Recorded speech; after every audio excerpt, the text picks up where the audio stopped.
beach hanging out. I have been, but I just jumped out of the car and literally ran into the house and got on that fast. So there you go. Yeah. I love it. And you and your sister look so much alike. Oh, honey, that's my mother. Oh, that's your mom. What? But she's not like that.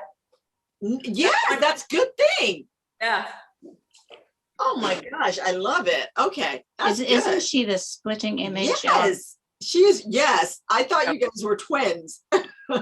86. No way. No, she isn't. Mm-hmm. So clearly she does a lot of exercising. She doesn't drink. She doesn't smoke because she looks super fantastic. Oh God, it's genes. It's completely genetic. I'm hoping I'm looking forward to it. Oh, well, honey, if that's what you have to look forward to, you're in good shape. You are in good shape. You remind me that one picture of you and your mom standing in the water. You remind me of two debutantes. Right? I know. Somebody said that. Bathing suit ad. Yes, we are. So, guys, it's 5 o'clock. Damn, somewhere. It's actually 3 o'clock here. It's 9 o'clock in Venice, Italy, but it's 5 o'clock somewhere. Patty, so. Where's your wine? Where is it? I have to go grab some. I already had it. So welcome everybody, and welcome to Shit Happens. We got to deal with it. And with me, my co-host and bestie buddy Cecily, we have our participating host right there, Miss Patty Kazanow. I actually said it. You did. I've known her such a long time. I only know her as DeSerbo, but yeah. And then we do have our special guest on today, and this is Kathy and her Garachi. Garachi. Hello, welcome. Thanks for having me. So for those of you who don't know anything about Shit Happened, I thought I'll just tell you about it. We're a freestyle pod. We accept all the good and the bad of when shit happens. The thing is how do you deal with it? So what does that mean? It means that we are original. We're no fuss. We don't have any music. We don't have any sound equipment. We have no script. We're unedited. We have no fuss. We're pretty raw in what we do. So that's about what it means to be Shit Happens, deal with it. But what is our purpose? Because we want to have a purpose. And that is to tell stories and give a platform to those doers, screw youers, and cage rattlers. And I certainly think that we have probably all three of those with Kathy. Yeah. What you're going to leave with today are three things. You're going to know Kathy personally. You're going to find out more about neurodiversity. And you're going to find out who Ron Davis is. And number three is we're at a place of change. So what does that look like? And I think that when we finish, Kathy would have explained it exceptionally well. But first, I'd like to introduce, and this is the first time that we have had so many organizations. 6, right? I think it was 6. Yes. So I want to thank the following organizations who logged on. And I just want to say thank you for your support. It really speaks volume to what these organizations are all about. So we have the Davis Dyslexia Association, Africa, Minnesota Learning Solutions, Neurodiversity, and excuse my pronunciation, Leicestershire. So I'm assuming it's somewhere in England. Tessa Halliwell, Ron Davis Autism Foundation, Susan Hull, Dyslexia and Learning Solutions in Ontario. And that's it. But that's a heck of a lot of participation. That's a lot of participation. So thank you, Kathy, because I know you had a lot to do with it. Absolutely. Special thanks for Patty. Patty brought Kathy's story to me quite some time ago. So we've cinched the deal and we have her with us. And then, of course, to Kathy, who is truly an advocate for when shit happens, because it's happened to her and she's had to deal with it. But you know what? Sometimes shit is good. Yeah. So by the end of today's pod, I think that you will, without a doubt, feel that Kathy's story is going to be a movie someday.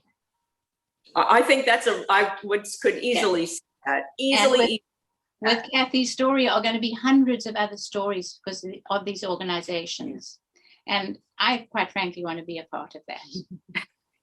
What I loved is a quote that I read the other day, and it says, let's embrace neurodiversity and all of the richness that all kinds of minds bring to this world. Yeah, I'm loving this neurodiversity. Neurodiversity. Now, we've been talking about diversity and inclusion, right? That means not just finding all the Black people, right? That's not what it means. It means diversity and inclusion across the board. Religion, disabilities, sex, all of that, because it creates a fabric of a quilt of so many different things. And as we celebrate, we're coming to the end of Autism Awareness Month. So Yes, when you that's say, safe, right? yeah. And as you're talking about, Kathy, neuro inclusion, what does that look like? Because we've been talking about autism.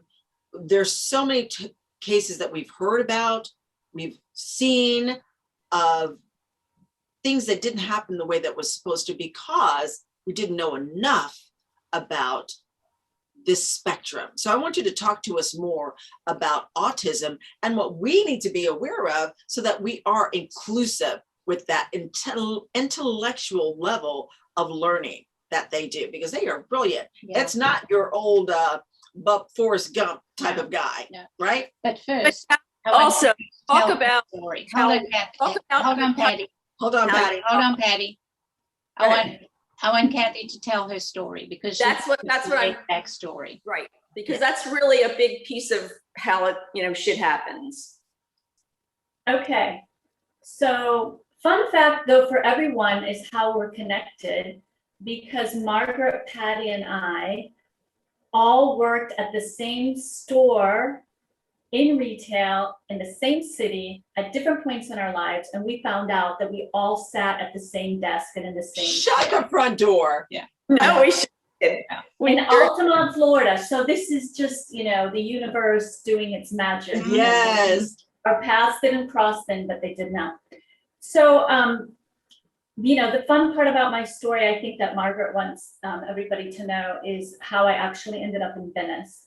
So I had my career, I was working, was getting burnt out, and thought maybe I might want to start traveling.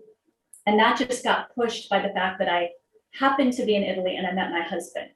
And so I thought, well, I'll just come and I'll live in Italy for a little while and date him a little bit and travel around. And then I never left Italy. Okay, now I So- have something though. I think you actually met Diego in Harry's bar. No, but That- almost, because no, this is funny. I mean, now being my age, but we were headed to Harry's bar to have a drink because it was my friend's birthday. And when I opened the door to Harry's bar, I said, it's all a bunch of 50-year-old Old people. which now is embarrassing to say. And I turned around and saw a beautiful terrace, and we went there, and that's where I ended up meeting my husband. And so my thought was, okay, I'll live in Italy. I'll start some sort of business that has to do with travel, because in Venice, there's only tourism. And kind of my life plan always was to either become a CEO of a company, start a business, have a home, not a big house, but a home, because I didn't have such a great childhood in terms of the home being a home. And I wanted 4 kids. So that was my plan. And I figured I could do that in Venice.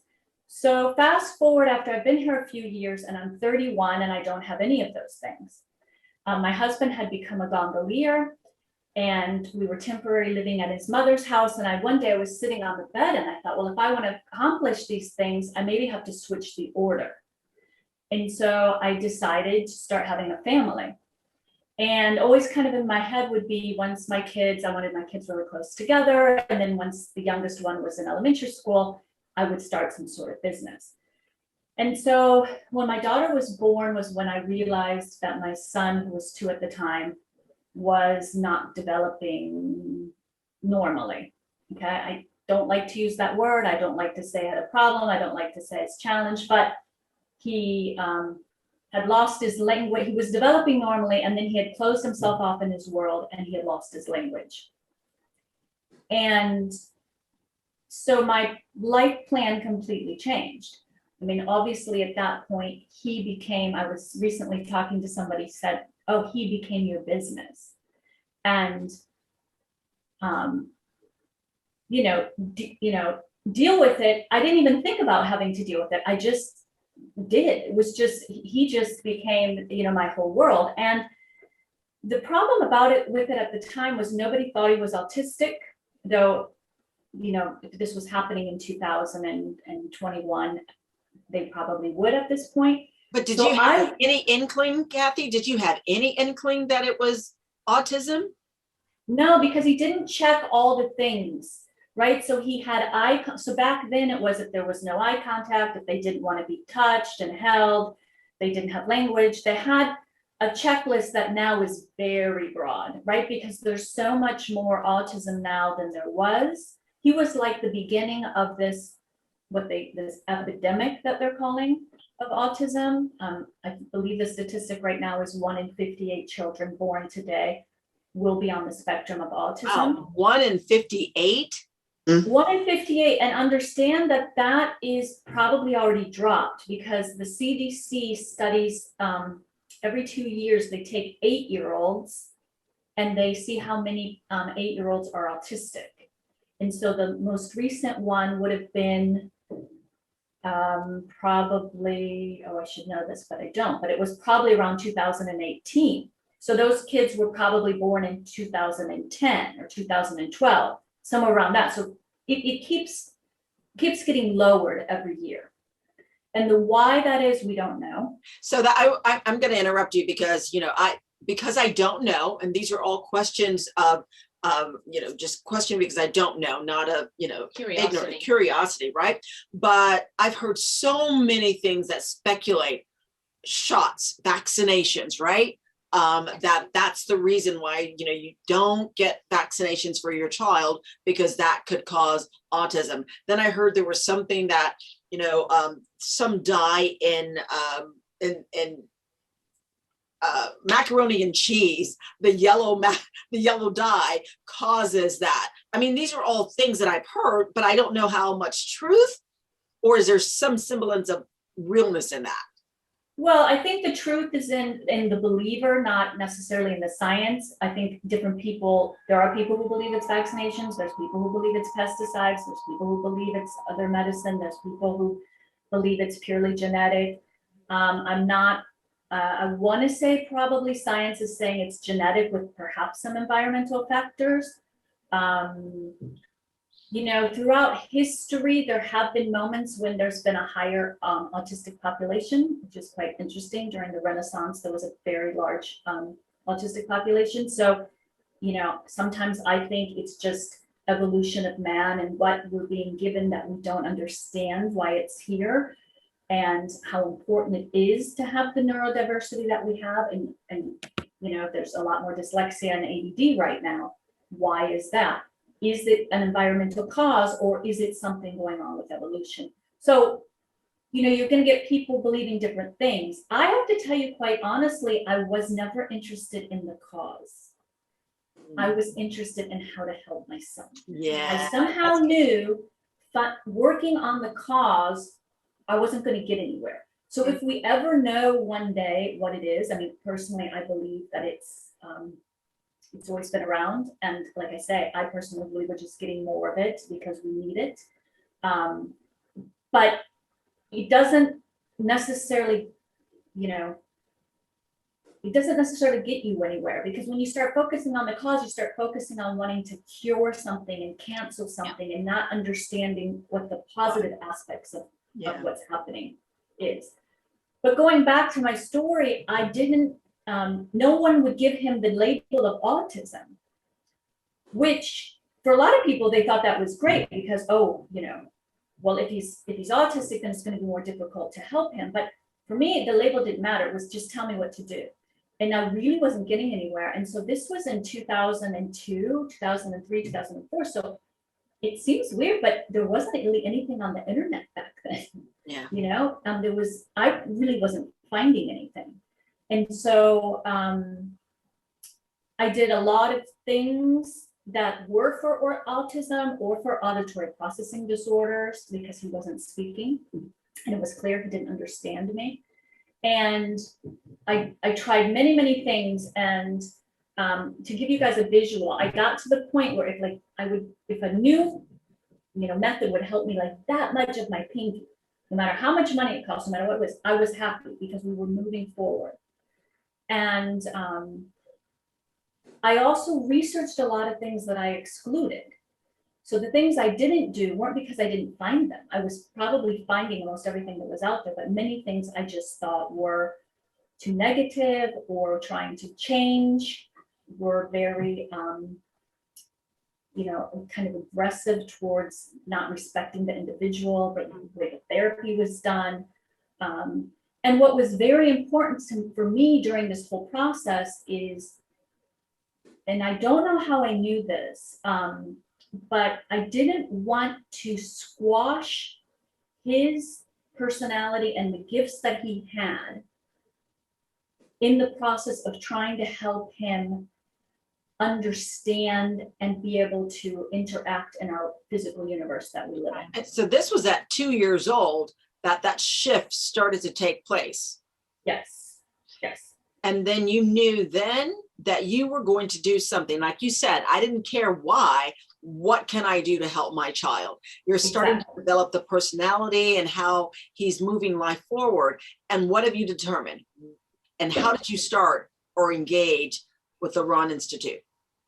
Well, so what happened with, I would often be at plateaus where I wasn't finding anything. So like I'd do a therapy for a year and it would give me this much. And I'd be looking and I wouldn't find anything. And I was in a plateau, and I was in a big plateau in terms of helping him speak and take his confusion out of the world. And one of the things that he also was unable to do, he was 11 at the time, he could read, but he didn't have comprehension of what he was reading.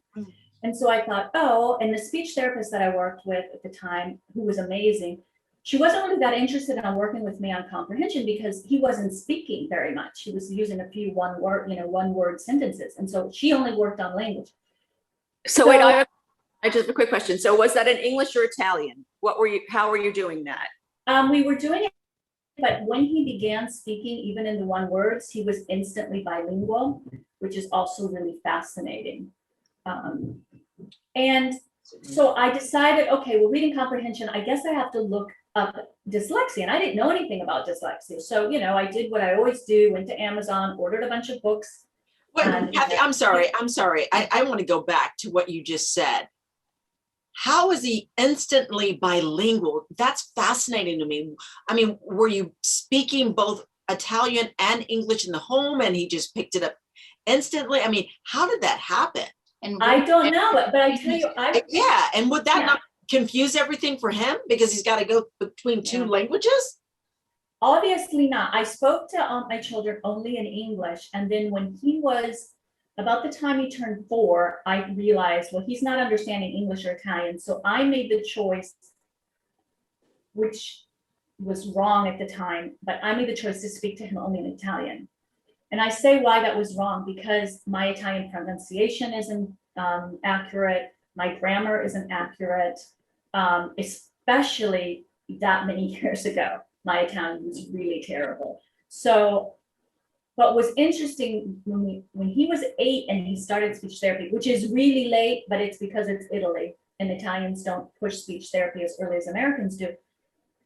As he began to emerge, his language began to emerge, the speech therapist was working in Italian and all of his first words out of his mouth were English, which was, again, It's here's what we have to understand is we don't know anything about the brain, right? Because that tells me, I mean, I'm just in layman's terms that he's got a genius brain. I mean, what so-called normal person at 2, yes, can have somebody speak to them in English and they interpret it into Italian. I mean, that's incredible. Yes. So, but, you know, something else to, you know, to say about this that I think you'll find interesting is, so he, before I lost him in his world and he lost language, he, you know, he had a small vocabulary like every little kid has, but he also knew the alphabet before, about the time he was 16 months old. He knew all the letters of the alphabet and numbers up to 9 and all the shapes. And so what I mean by he knew the alphabet, it wasn't like he was singing the alphabet song. He would see like a word on a wall You know, and it would say, you know, boat, and he would say BOAT. Or he would see the number 125 and he would say 125. The problem is he wasn't sharing it with me. So I knew, you know, people were like, oh, that's really amazing. And somehow I knew, okay, something's not good about this because, okay, it's intelligent, but a little kid should be going, B, right? And that's not what he was doing. He was just focused on the word. So he had these abilities. Looking He for was, reinforcement from you for that. No reinforcement for things he knew. right. Well, he wasn't interested in the reinforcement. Right. He was still getting it from me because Right, I right. was still engaging, but he wasn't that interested in that, right? Yeah, or Um, recognition, which kids always want. Exactly, exactly. So the other thing interesting about him, which is why he wasn't considered autistic, is when you spoke to him, he would turn away until Ron Davis. But if you didn't use language, so you were just playing, like throwing a ball with him or playing frisbee or tickling him, he had complete, perfect eye contact and was very engaged. So he definitely didn't have a code for language, which someone finally, you know, when he was 8 years old, figured out. And that was the first thing that kind of confirmed what I was saying. Because you guys have to understand what was going on with me is I was going to these experts, both in the States and in Italy, and saying, he doesn't comprehend anything I'm saying to him. And they said, yes, he does. He doesn't want to. And it was very clear that he was not comprehending. So his whether in the beginning sounds were difficult for him or images, he didn't have images for words. But I ended up when he was 8, found out that yes, that was the case. And then years later, when my path crossed with Ron Davis, it all made sense to me. So how I found Ron Davis was he was 11. I ordered all these books on dyslexia. I didn't know anything about it, hoping that one of them would help me. And Ron Davis's book is called The Gift of Dyslexia. So I have us a backstory as to, for those who are not familiar who Ron Davis is, tell us a backstory before you get into why you connected. So Ron Davis, I didn't know this at the time that I crossed paths, but Ron Davis was severely autistic and didn't converse until he was 17 years old. He was very much in his own world. And he developed through his autism, went on to, and he was dyslexic. So he went on to become an engineer and later went into real estate and had hidden the fact from everyone. Nobody knew he was autistic, but no one else knew that he was dyslexic. And when he was 37 years old, he figured out how to correct his dyslexia. And after that, he created a reading center and he dedicated his life to helping dyslexics. And then what he was mostly interested in that no one really knew at the time was he was mostly interested in autism. But so what happened was he wrote this book. He said, I figured out how to correct dyslexia. Everybody can have it for $15. And he wanted to move on to autism. And then what happened was a lot of parents and people from all over the world started going to him and saying, the book kind of helped, but I couldn't figure it all out. And that led him to develop all these facilitators around the world. Right now we're 400 plus facilitators back in the 90s. So he spent all this time working on dyslexia, getting that all taken care of. And then he put his focus back onto autism. And so his autism method is really new. It hasn't been around. I mean, he was always working with autistics because if you coming from China or Italy and flying to San Francisco to go to this reading center for dyslexia, chances are maybe you have more than just dyslexia if you're going to make that big of a trip. So. You say fairly new, Kathy, does that mean in the early 2000s or?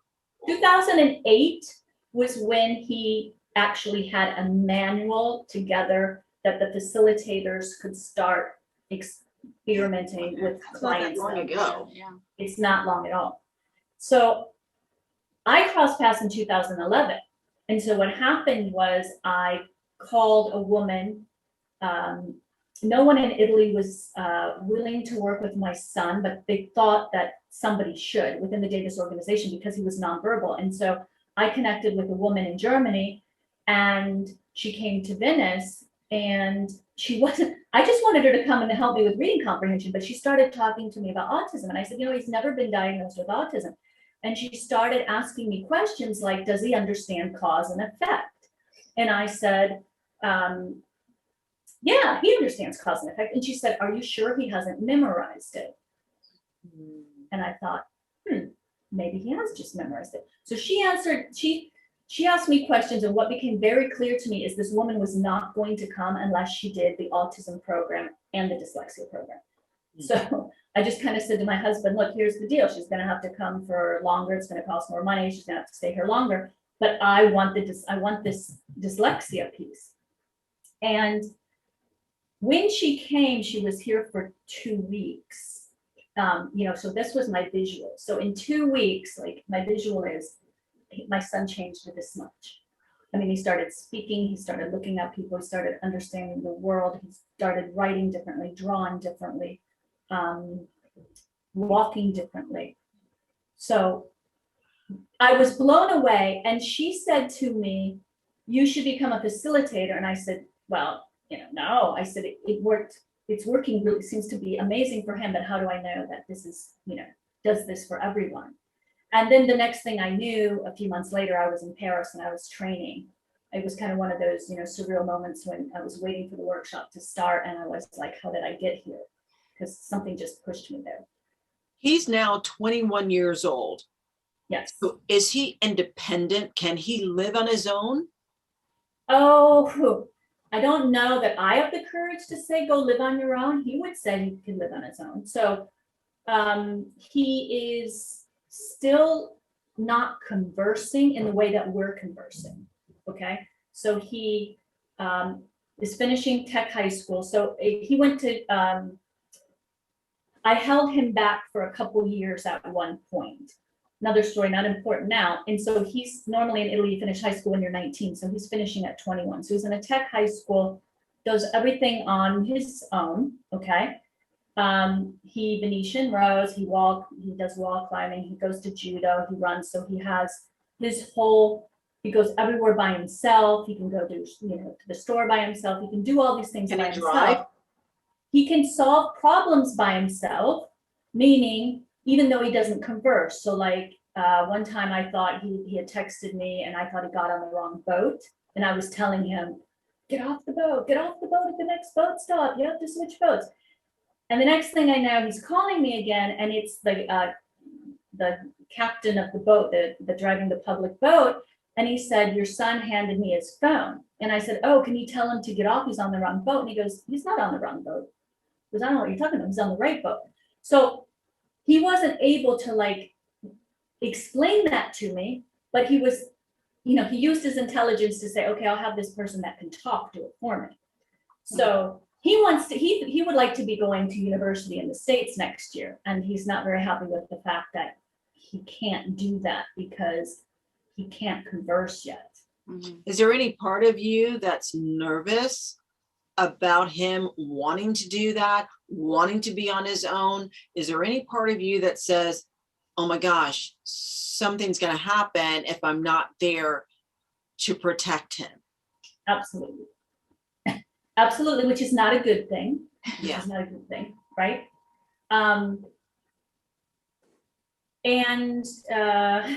What I continue to do for him is I continue to try to help him get in the position where then I don't feel like I need to be there. Mm-hmm. So I know he will, if he ends up still wanting to go to university, I know he will eventually go on his own. If that's in 3 years, if that's in 5 years, if that's in 7 years. Okay. It will happen. The language is developing. So, you have to think that when he was 11, he was speaking in one word sentences. His language has changed dramatically in the last couple of years. It's been through a natural development.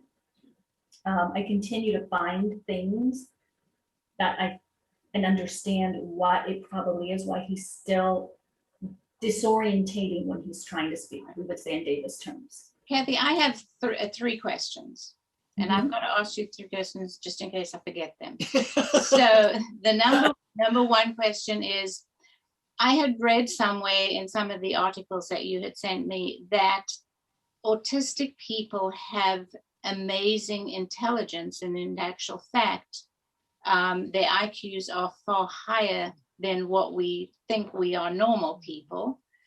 So what does that look like? Is this a fact or is it fiction? The second question is cure. You read a lot about curing neuro diseases or neuro disabilities. Do they talk about a cure for autism? And my third question is do you go to therapy to be a caretaker for an autistic child? A caretaker or an advocate? Yeah. Okay, so first question is science, neuroscience, latest neuroscience knows for a fact that genius IQ means you're on the spectrum, whether you know it or not, whether you show symptoms or not. And if you're on the spectrum, you have a genius IQ or very close to a genius IQ. Now, that's the latest neuroscience. Your average psychiatrist, psychologist isn't going to know that unless they read and stay updated with the latest neuroscience, which most people do not. Most people don't have the time to. So it takes years for that to trickle down. And then for that to trickle down into the mainstream population takes years. So, you're probably talking like it could take 20 years before that can trickle down. So what the average person is going to tell you is that they're below level intelligence. That's also how they test well, it depends where you are on the spectrum. So if you're more severe, it's very difficult for you to do the intelligence test. So you're going to come out mentally retarded, you're going to come out very low intelligence, but it's just because you can't do the speaking part of the intelligence test. Or intelligence test is very much based on patterns and sequencing. If you haven't developed those concepts, you're not going to do well on it. Right.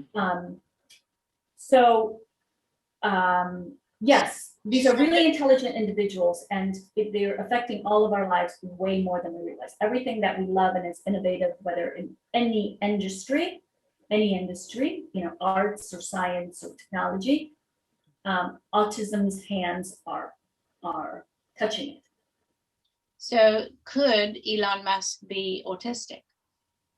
Because he obviously is intelligent, but his communication is not in normal communication. He can communicate in his way, but he would not be able to have a conversation with me. I'm telling you that right now.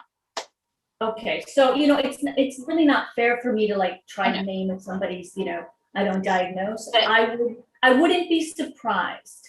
I have Let me rephrase that. A person with his intelligence. Yeah. Also, as a parent, I'm sure it came as a surprise that your child is on the spectrum, but was there a level of sadness, and did you trust your instinct, or did you just go with what the doctor said? So I didn't have any sadness. I had a lot of fear that I didn't know how to help him. But I was never sad. He was just always, Kiko. His name's Francesco, but we call him Kiko.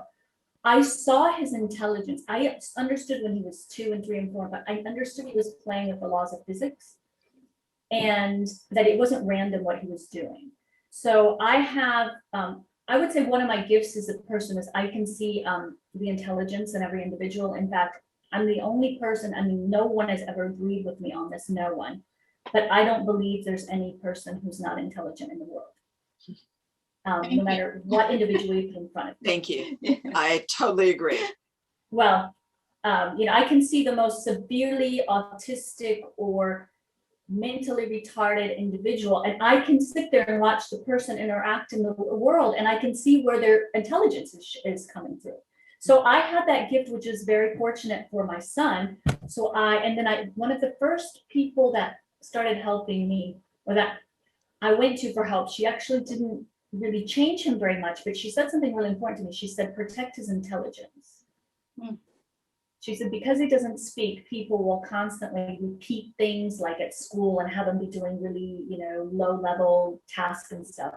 Yeah. And so, Because society treats people like that, because we don't really feel comfortable. People don't feel comfortable, don't know what to do. And so people get labeled, or you treat them a certain way, or you speak louder, or you do all of that to them, which is clearly not the right thing to be And doing. that is the reason why I asked you that question earlier. Is there a level of fear for you? Because I know within the Black community that we have a level of fear when we send our children out, even if they're not autistic. But I recently read an article where a Black mom and her son, who was very intelligent, was out by himself because he was kind of an independent fellow, and somehow or another got caught up with the police because the police thought he was, coming after them, but he kept saying his name over and over again, and they thought he was being a smartass, and they locked him up, and he literally spent time in jail. And the mother was like, this is why you need to understand what the spectrum looks like, because there's a fear for many mothers who are of the brown persuasion that we have to be careful about our children when they don't understand that they're on the spectrum, that they can be perceived to be something else and then get caught up in a system that's not prepared for them. And that's fearful. yeah. Yes, well, that would be my concern right now for my son, also that he could be taken advantage of at this moment in time. I mean, he's very lucky that living in Venice, like he could right now, I live on the island of Murano, he could have his own apartment on Murano probably, in terms of he could figure things out and people on the island would help him, and he is in a very protective space. Yeah. But if he were to go, there's no way if he were to go to the first town on the mainland that I would see him being not happening to him where he got into a conflict because he doesn't have conversations skills. So talk to us a little bit about cure. So unfortunately, well, there's nothing to cure because it's not an illness. And there's nothing wrong with them. There's nothing to cure. Unfortunately, because of the spectrum, those who are the most severe and the most closed off in their world and perhaps harming themselves, biting themselves or hitting their head on the wall, that's the image of things that people think we need to cure them. Those are parents who are looking for their child to be cured because of the severity. Even a lot of mothers that I met and knew whose children were the same severity as my son when he was younger, they wanted their children to be cured. If you could have given them a cure, in fact, I got in big arguments with people saying, well, wouldn't you want it if like tomorrow he could be normal? And I would be like, no, because that would mean taking out everything that he's here to give the world and taking out his gifts and his personality. Like it just never was part of my identity.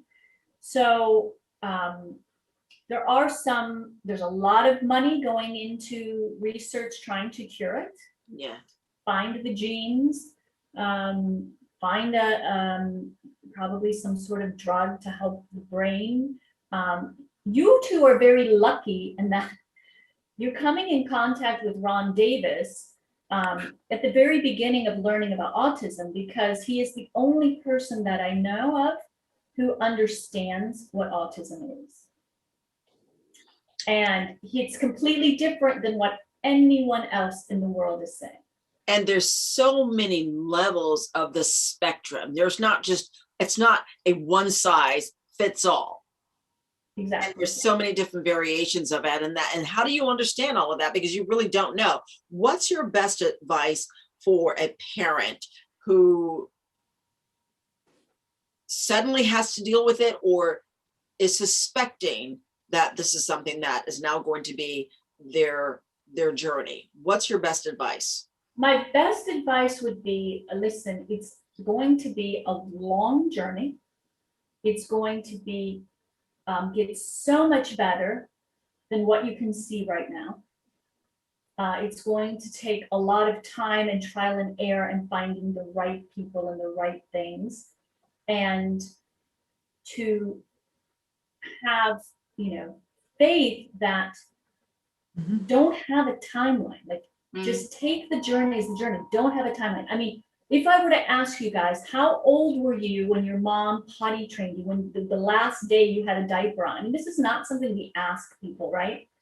So ultimately, when you are an independent person for society, it doesn't matter when you started speaking. It doesn't matter when you finished university. It doesn't matter. You're right. And that's my advice. You have to, these individuals are going to develop in their time, and finding things that help them will like activate their development. But then they still need to develop like any other human being. Mhm. So for example, one of the things that Ron Davis does is he activates something called individuation.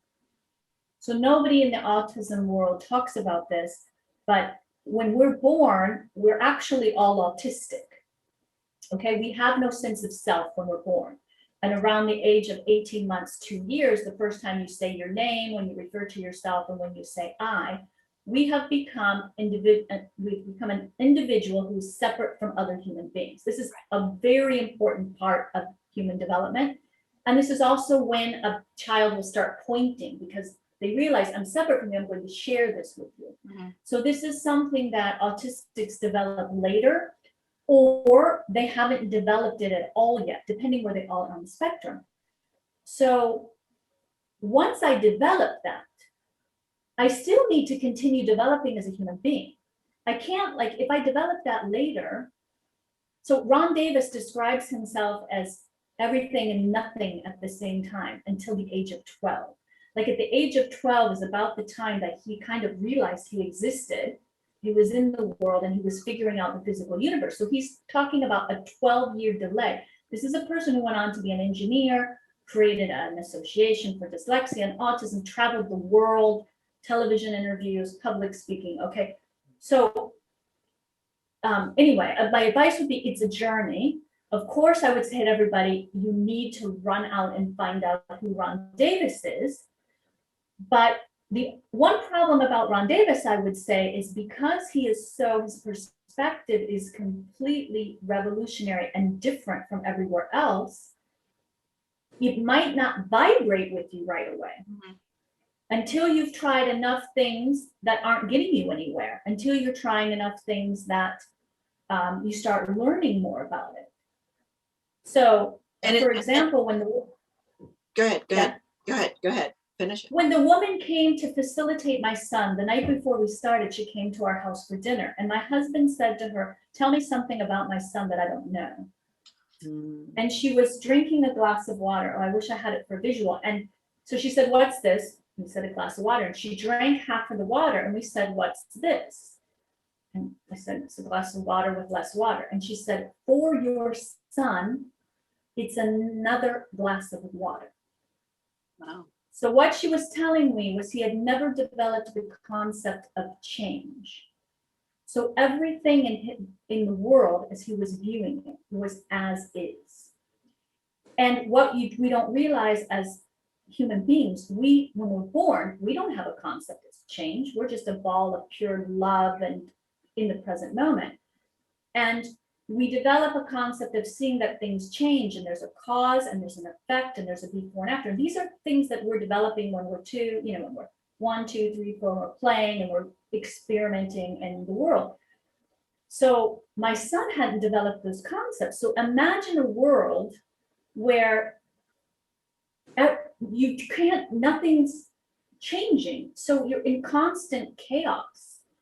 So the only person who has discovered this and understands this is Ron Davis. No one else in the autism community. But what they will tell you is, my child can't handle change. My child only eats 3 foods. He'll only eat French fries from McDonald's. Why will he only eat French fries from McDonald's? Because he can't see change. Can't see change. God. So when this happened, when this woman said this to me that night, I went, exactly. When she articulated that, and I said, if that's what Ron Davis says autism is, then my son's autistic. And I Because think mind you, that's at 11, probably he still didn't have why- that. That's probably why it's so important to have a resource group, a group of other parents or individuals that understand and that can give you advice and give you tips and suggestions and ideas, and have a support group, right? That's very important as well, I would assume. It is, but what's unfortunate is, and I never aligned with any of these people because they all wanted to cure their children. It's very difficult to find, of severely autistic individuals, to find parents who are embracing it. And, Really? you know, it's different when you have someone on the spectrum who is less severe and is speaking and is able to go to school. They're having a lot of social difficulties understanding people, but they're independent, right? So those people don't want to cure their children. Hopefully they don't want to cure their children. So so you're kind of in 2 different sections in terms of a parent with autism, depending on how severe your child is. But I wasn't finding anyone. I spend a lot of time like following, people's blogs and this and that. When it comes to severe autism, I don't come across anyone who's not searching for a cure. It's funny, Kathy, that you say that, and I mean, I know I shouldn't be bringing this up, but I want to, because I just felt that feeling that you had with a person that has Parkinson's. I don't go onto other people's site, because when I did, I found all the messages being, oh, my husband just passed away from Parkinson's a year ago, and it was tragic looking at him. Oh, my brother's just been diagnosed with Parkinson's. It's a terrible thing. Please find a cure for it. After a while, I'm going, get rid of this. I'm just not. Doom and gloom. Yeah. Doom and gloom. Yeah. And I bet your relationship with your son is even more connected, right? You just found a different way to love him and to build that connection. Is that right? Oh, yeah, absolutely. I mean, it's very easy to have a connection with an autistic individual, because an autistic individual, so something that we don't think about too much is that, so people talk about body, mind, soul, and body, mind, and spirit, right? So Ron Davis talks about that as a human being, we're coming from 3 worlds or 3 universes. So we're in the physical universe right here, where we're kind of in another one, a virtual one, I guess, but your chair, your wine, your water, that's the physical universe. And then we all have our mental universe. So for example, I could be walking on the beach with George Clooney in my mind, and that's my mental universe, right? We're our imagination. Right. Good example. That would be nice. But then we also have this instinctual universe, which is, we could say that where, when you have that, you get that feeling, or you're using empathy, right? You just know something's going to happen, or, when you're, I don't know, like twins are able to do it. They can tell the other twin isn't well, and that kind of thing. Right. So we have all of this is part of every human being. The autistics are very talented with empathy. So it's very easy to connect with them if you're not looking for it to be language or the social interaction that you want, because they connect very quickly and beautifully, energetically with you. And it's really, really Kathy, amazing to be. I prefer them as human beings, actually, to be with them. I think I have a better connection with autistic people than so-called normal people.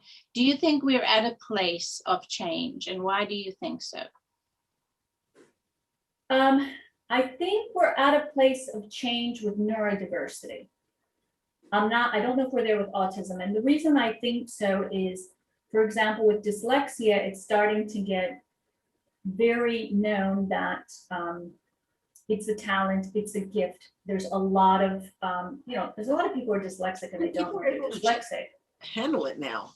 They're able to handle it. Just better. today, an article came out in the UK where their spy agency, they only want to hire dyslexics because of the way that the patterns that they see, the way that they take in information. Like, So a lot's happening with dyslexia and ADD. Like a lot of people are talking about the powers, the good parts about their ADD. So we're very close to autism connecting to that. Again, Ron Davis has seen the connection between all of them. So there's something going on with dyslexic, ADD, and autism that's similar, which is why he actually was able to work on all of them.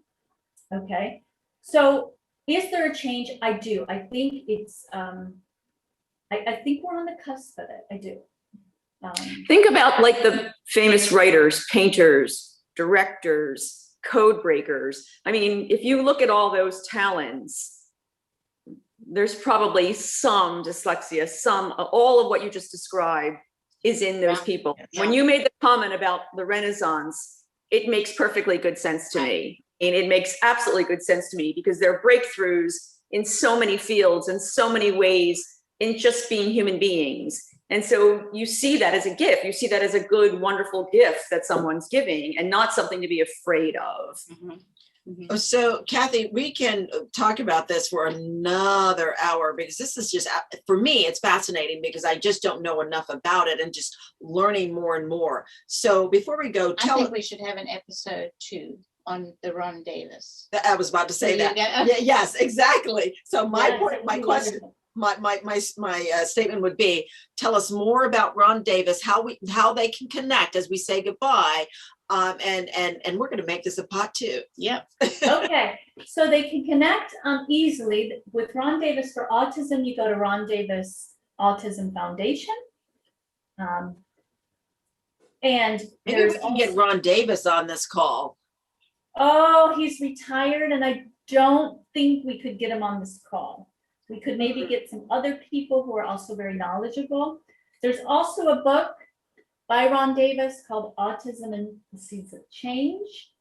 But another way to go, it's really easy, is go to dyslexia.com. Just to tell you, he was the first website on dyslexia back in the day, and the book is The Gift of Dyslexia. There's another book called The Gift of Learning, which is about ADD and dyspraxia and math problems.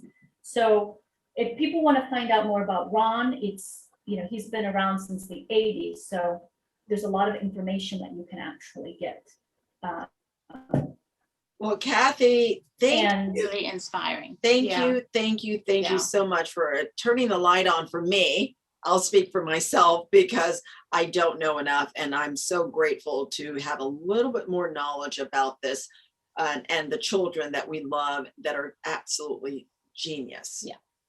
And I think this, well, and thank you because, oh, sorry, Margaret. I think, Kathy, this sums you up and it sums all of the organizations that are dealing with dyslexia and autism. And it says each problem has hidden in it an opportunity so powerful that it literally dwarfs the problem. The greatest success stories were created by people who recognized a problem and turned it into an opportunity. I think That's totally That's sums Kathy. you up. That's Yeah. Kathy. Yeah. Well, thank you so much because, I kind of always say Ron Davis is the best kept secret in the autism world because people just don't know because of it being so new. And so to give a platform to him and the potential people that can find him and have a different perspective and see that their child can develop through their autism and develop all and keep all their gifts and what they're here to do is just, it's extraordinary that you guys, gave the opportunity to this. Really, you guys have done a lot of good today, so thank you. Thank you. We'll keep shouting his name as well as your name. And I'm going to end it like we always end it. So Cecily and I'm including you, Kathy, and you, Patty, we take care of our shit this coming week and we deal with our shit. You guys take care of your shit because you need to deal with your own shit. Bye, everybody. Bye. Bye, thank you.